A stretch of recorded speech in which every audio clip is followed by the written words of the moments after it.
महागठबंधन की सरकार कृत संकल्पित है। सरकारी नौकरियों के अलावा कैसे रोजगार के अवसर पैदा हो सके, इसके लिए इस योजना को प्रस्तुत किया गया। 3000 से बढ़ाकर हम 8000 तक इस आंकड़े को लेकर जा रहे हैं। इसका मतलब ये लगभग 3 गुना का उछाल। अन्य राज्यों में लाभार्थियों की न तो कोई निश्चित संख्या होती है कि कितनी संख्या में उनको हम लाभ दे रहे हैं, ना उनके लिए कोई स्पेसिफिक आरक्षण की व्यवस्था की। नमस्कार, मेरा नाम उत्कर्ष है। आप लाइव सीरीज देख रहे हैं। देखिए, जिस तरीके से लगातार सरकार बदलने के बाद आरोप प्रत्यारोप लग रहे हैं और ऐसे में देखिए जेडीयू के प्रवक्ता हैं अभिषेक झा, उन्होंने प्रेस कॉन्फ्रेंस कर तमाम जगहों को बिहार से कंपेयर किया है जहां पर डबल इंजन की सरकार है, यानी कि एनडीए गठबंधन की सरकार है, और दूसरी तरफ जहां पर जेडीयू की सरकार है उसको लेकर उन्होंने बताया कि किस तरीके से जेडीयू की सरकार, नीतीश कुमार की सरकार बिहार में किस तरीके से काम कर रही है, महागठबंधन कितना सख्त है। और इतना ही नहीं, उन्होंने यह भी बताया है कि जहां पर डबल इंजन की सरकार है, एनडीए की सरकार है, यानी कि बीजेपी की सरकार है, वहां क्या कुछ हो रहा है, क्या कुछ कह रहे हैं अभिषेक झा, पहले आप सुने। कि एक बहुत महत्वपूर्ण विषय पर आप लोगों से बातचीत करनी थी और आप लोगों के माध्यम से जनता को अवगत कराना है कि वस्तुस्थिति पूरे देश में क्या है। आदरणीय मुख्यमंत्री नीतीश कुमार जी के विजन का यह नतीजा रहा है कि बिहार में आज मुख्यमंत्री उद्यमी योजना के बहुत सकारात्मक परिणाम सामने देखने को मिल रहे हैं।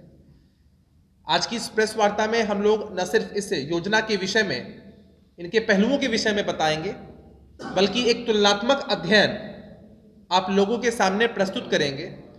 उन प्रदेशों के साथ तुलना करेंगे जिन प्रदेशों में भारतीय जनता पार्टी की सरकार है, कहने को डबल इंजन की सरकार है, लेकिन उसके बावजूद वो प्रदेश विभिन्न मानकों में, विभिन्न मदों में हमारे प्रदेश बिहार से पिछड़े हुए हैं।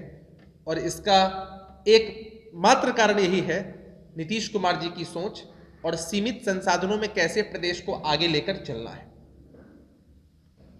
मुख्यमंत्री उद्यमी योजना से स्वरोजगार को जबरदस्त तरीके से बढ़ावा मिला है। पूरे प्रदेश में रोजगार देने के लिए बिहार की सरकार कृत संकल्पित है। हमारे मुख्यमंत्री जी और महागठबंधन की सरकार कृत संकल्पित है।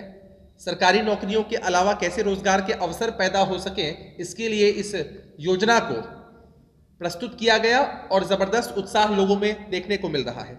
कुछ पॉइंट्स है जो मैं आप लोगों के सामने रखना चाहता हूं और विस्तृत तुलनात्मक अध्ययन मेरे साथ मेरी साथी प्रवक्ता आपके समक्ष प्रस्तुत करेंगे।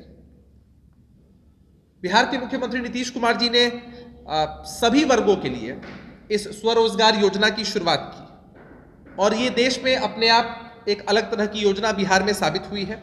इस योजना के तहत पिछले वर्ष 3050 लोगों को 10 लाख रुपए प्रति लाभार्थी के हिसाब से मिला और खास बात यह है कि इसमें जो 5 लाख रुपए की राशि है वो अनुदान स्वरूप है और जो 5 लाख रुपए की राशि है वो एक बहुत आसान किस्तों में एक लंबी समय अवधि में लोग चुका सकते हैं। इस योजना के दूसरे चरण के लिए नामांकन प्रारंभ हो चुका है और लगभग 8000 लोगों तक यह सुविधा पहुंचने की पूरी संभावना इस बार है। तो आप समझ सकते हैं 3000 से बढ़ाकर हम 8000 तक इस आंकड़े को लेकर जा रहे हैं। इसका मतलब ये लगभग 3 गुना का उछाल, लगभग 3 गुना का उछाल बिहार की सरकार देने के लिए तैयार है और सभी वर्गों के लिए यह स्वरोजगार की योजना शुरू की गई है। और पूरे देश में बिहार एकमात्र ऐसा राज्य है जहां मुख्यमंत्री उद्यमी योजना SC ST पिछड़ा अति पिछड़ा महिला वर्ग के लिए 2-2000 सीटें हैं तथा सामान्य वर्ग के लिए 1000 युवा लाभार्थियों के लिए आरक्षित हैं सीटें।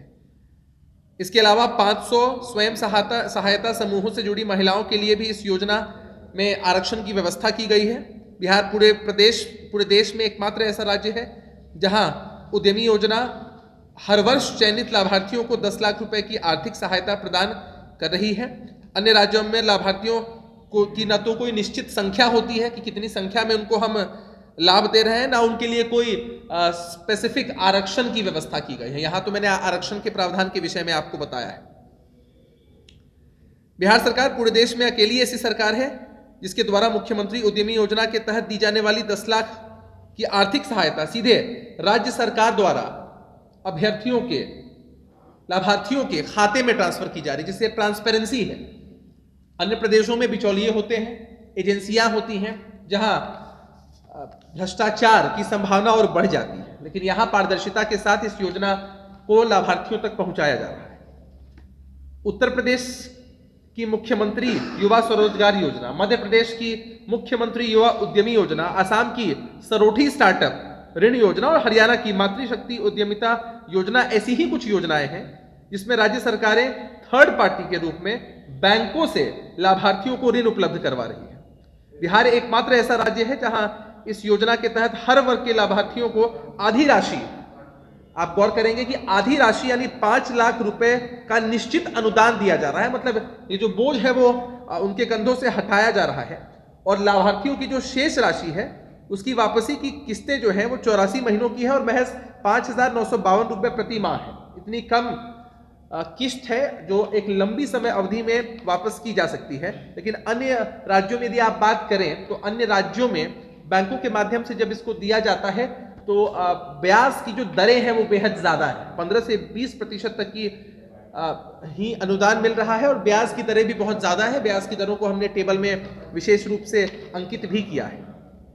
उदाहरण स्वरूप आप देख सकते हैं कि उत्तर प्रदेश में उद्योग के क्षेत्र में 25 लाख एवं सेवा के क्षेत्र में महज 10 लाख तक के ऋण है। मध्य प्रदेश में 10 लाख रुपए से लेकर 2 करोड़ रुपए तक के ऋण है। तो आपने साफ सुना किस तरीके से अभी अभिषेक झा का तंज है केंद्र सरकार पर, बीजेपी की सरकार पर। उन्होंने साफ बताया कि नीतीश कुमार किस तरीके से बिहार के लिए उन्होंने काम किया और किस तरीके से अलग राज्यों में जो डबल इंजन की सरकार है या फिर एनडीए गठबंधन की सरकार है वो किस तरीके से काम कर रही है। फिलहाल खबर में सिर्फ इतना ही। आप हमारे साथ बने रहें, हमारे चैनल को सब्सक्राइब नहीं किया तो जल्द से जल्द कर ले। बहुत बहुत धन्यवाद।